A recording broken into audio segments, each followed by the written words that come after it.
Okay, this is David, who says, we have friends who do not celebrate Christmas because they say December 25th is really a pagan holiday. While I agree that Jesus may not have been born on December 25th, he certainly was born as described in the Bible. How do I respond to them? Well, in a sense, tell them they're right.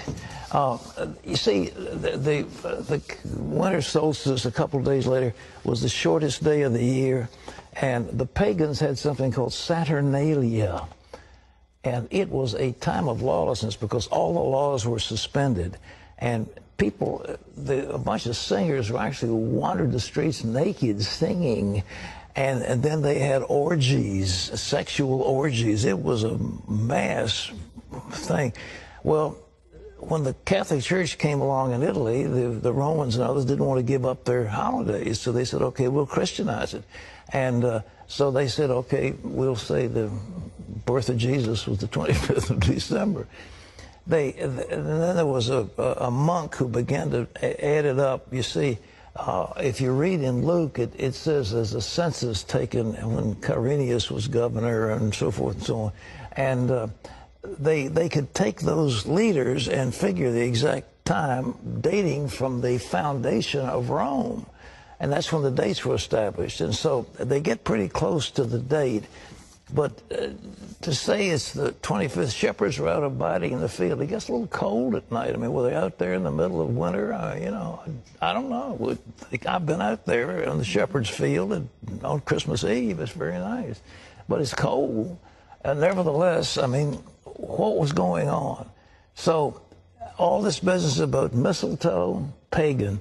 Christmas trees, pagan. Giving out gifts, pagan.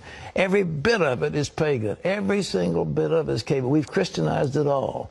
And so that's good. And so we have time. We celebrate for Jesus. Everybody gets all misty-eyed. But the truth is, they're all pagan. But the birth of Jesus. But the intent of the heart is what it's about. Exactly. So we have Christianized all these things. We give gifts in the name of Jesus. We celebrate his birthday. And it's a nice thing. And so I'm very delighted. And I like Christmas. But I tell you, the best Christmas I ever spent in all of my life, my best Christmas, all of my life, was spent in Jerusalem when we had no Christmas ornaments, none of this stocking, none of this, you know, all this stuff. But on Christmas Eve, we stood in Shepherd's Field and we sang, "O little town of Bethlehem, how still we see thee lie." And the next day we had a service, and on Christmas Day we baptized about 50-some people in the Jordan River.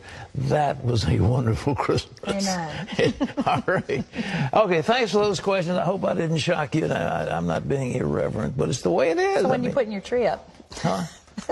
I finally got one of those fake trees, and it's beautiful. It's already pre-lit, and you just plug those little joints in, stick it up, and plug them in, and all of a sudden you've got a riot of light. I like all the decorations. The Founder's Inn is just loaded with decorations. It's very pretty, but pagan. But all to celebrate Jesus. Yeah, but Christianized pagan. All right.